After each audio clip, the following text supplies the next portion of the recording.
So ఇప్పుడు మీరు చూస్తున్నారు కదా, ఇదే కావిడి. అలా పూజ అయిపోయిన తర్వాత అయితే మనం భోజనం అయితే చేస్తాము. మాతో పాటు మా కజిన్స్ కూడా వచ్చారనమాట. ఇక్కడ తిరుపతి నుంచి అయితే తిరుత్తనికి 65 కిలోమీటర్స్ అయితే ఉంటుంది. చూడండి ఇప్పుడు చూస్తున్నారు కదా, ఇదే అది. ఎంత అద్భుతంగా ఉందో చూడండి, శంకు ఆకారంలో. సో ఫ్రెండ్స్, ఇప్పుడైతే మనము తిరుత్తనికి అయితే వచ్చేసాము. సో రష్ ఎక్కువ ఉండడం వల్ల ట్రాఫిక్ జామ్ అవుతుంది కాబట్టి, సో దానివల్ల మనకి 2 కిలోమీటర్స్ యువతలే మనల్ని అయితే పార్కింగ్ చేయమని చెప్పారు. సో ఇక్కడ మేము పార్కింగ్ చేసి అయితే బయలుదేరేసాం పోయి వాక్. సో 2 కిలోమీటర్స్ వెళ్ళిన తర్వాత మనకైతే ఈ ఆర్చ్ వస్తుంది.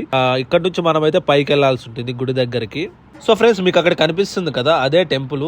మనమైతే అక్కడికి వెళ్తే వెళ్లాల్సి ఉంటుంది. ముందరికి వెళ్ళామంటే ఇక్కడ చూస్తున్నారు కదా, ఇది మొత్తం 100 రూపీస్ క్యూ లైన్. మీరు ఇక్కడ చూస్తున్నారు కదా క్యూ లైన్, ఫ్రీ దర్శనం క్యూ లైన్. మనకు అక్కడ ఫుల్ గా జనాలు ఉంటే ఇక్కడ ఏమని వెళ్ళి చూశాను, పాముతో అయితే ఏదో చేస్తున్నాడు. ఇదైతే నాకైతే అర్థం కాలేదు ఏంటనేది. మీకు ఎవరికైనా దీని గురించి తెలుసుంటే ఒకసారి కమెంట్ చేయండి.